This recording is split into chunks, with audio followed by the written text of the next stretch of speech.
This video is sponsored by V-Guard. Reena Gupta, भाई कुछ जिम्मेदारी तो राज्य सरकारों की भी बनती होगी। आप वेल्ला कह देंगे राज्यपाल को, उनकी चिट्ठियों का जवाब नहीं देंगे। Governor has authority to put questions to the state government. Constitutional head हैं वो स्टेट के।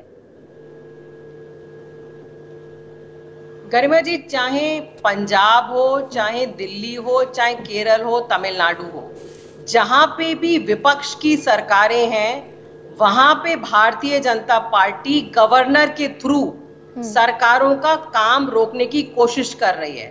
पंजाब के केस में सुप्रीम कोर्ट ने बहुत कड़ी टिप्पणी की है और उन्होंने कहा है कि गवर्नर्स के थ्रू आप ऐसे नहीं कर सकते क्योंकि चुनी हुई सरकारें हैं। पहली बात तो ये। दूसरी बात, आप देखिए कि जो हमारा संविधान है, हमारा संविधान में बहुत क्लियरली फेडरल स्ट्रक्चर को एक्सप्लेन किया है कि केंद्र सरकार क्या करेगी, राज्य सरकार क्या करेगी। केंद्र सरकार को बोला है कि भाई फॉरेन पॉलिसी आपका काम है। फॉरेन पॉलिसी इनसे मैनेज नहीं हो रही। चीन हमारी जमीन पे कब्जा करे जा रहा है, वहां पे ये कुछ नहीं कर पा रहे हैं। तो फॉरेन पॉलिसी तो मैनेज नहीं हो रही है, लेकिन जहां जहां स्टेट्स में विपक्ष की सरकारें हैं उनको आप रोकने की कोशिश करिए। और अभी मेरे दोस्त बहुत झूठ आंकड़े दे रहे थे। मैं उनको बताना चाहूंगी कि ये जो इस समय फाइनेंस कमीशन है उसमें जो डिविजिबल पूल ऑफ रिसोर्सेज कि केंद्र सरकार स्टेट गवर्नमेंट को कितना पैसा दे रहा है। ला ला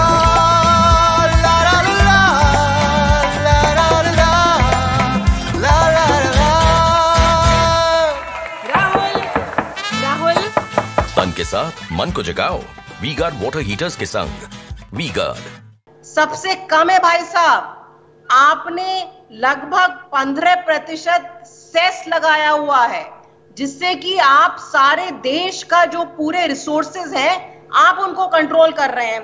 तो क्या कर रहे हैं गरिमा जी ये लोग? पहले तो ईडी सीबीआई छोड़ेंगे विपक्ष की सरकारों पर, वहां पे बात नहीं बनी तो उसके बाद ऑपरेशन लोटस करेंगे। वो भी बात अगर नहीं बन पाई तो गवर्नर के थ्रू कंट्रोल करने की कोशिश करेंगे। उसके बाद चौथा रास्ता है इकोनॉमिकली आप सरकार को दिवालिया कर दीजिए। अब आप दिल्ली का उदाहरण लीजिए। दिल्ली जो है 2 लाख करोड़, दिल्ली के लोग 2 लाख करोड़ इनकम टैक्स में देते हैं। दिल्ली को केंद्र सरकार से वापस मिलता है 350 करोड़, जो 23 साल से फिक्स्ड है। तो आप स्टेट्स को पैसा नहीं दे रहे हैं कि स्टेट्स अपने रिसोर्सेज से अपनी कुछ स्कीम बना सकें। देश जो एक गाड़ी की तरह है, जब तक दोनों पहिए ढंग से इकट्ठे काम नहीं करेंगे देश तरक्की नहीं करेगा। इसीलिए रीना जी मैंने आपसे ये पूछा कि भाई वो कॉन्स्टिट्यूशनल हेड हैं स्टेट के, आप किस किस तरह की टिप्पणी उन पर कर रहे हैं। फिरोजपुर चले जाएं, वहां से चुनाव लड़ ले। मैं स्पेशली अगर बनवारी लाल पुरोहित की बात करूं, मुख्यमंत्री उनको वेल्ला कह देते हैं। तो ये कोऑर्डिनेशन तो दोनों ही तरफ से होना चाहिए ना। बिल्कुल दोनों तरफ से होगा गरिमा जी।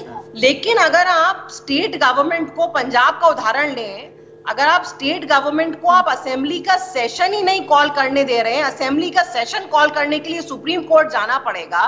और एक मिनट, भारतीय जनता पार्टी के प्रवक्ता से पूछिए सरकारिया कमीशन की रिपोर्ट का क्या हुआ। जब विपक्ष में थे तो बहुत चिल्ला के बोलते थे कि ये राष्ट्रीय मुद्दा है, हम जब केंद्र में आएंगे तो सरकारिया कमीशन की रिपोर्ट लागू करेंगे।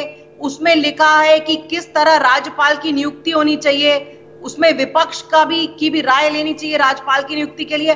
अब वो सारी बातें भूल गए क्योंकि इनको हर जगह विपक्ष की सरकारों को राज्यपाल के थ्रू कंट्रोल करने की कोशिश करनी है। यही कारण है कि जब विपक्ष में थे तो कुछ और बोलते थे, अब केंद्र में है तो कुछ और। तो राज्यपालों के जरिए स्टेट गवर्नमेंट्स को काबू में करने की कोशिश। ऐसे में this video is sponsored by V-Guard.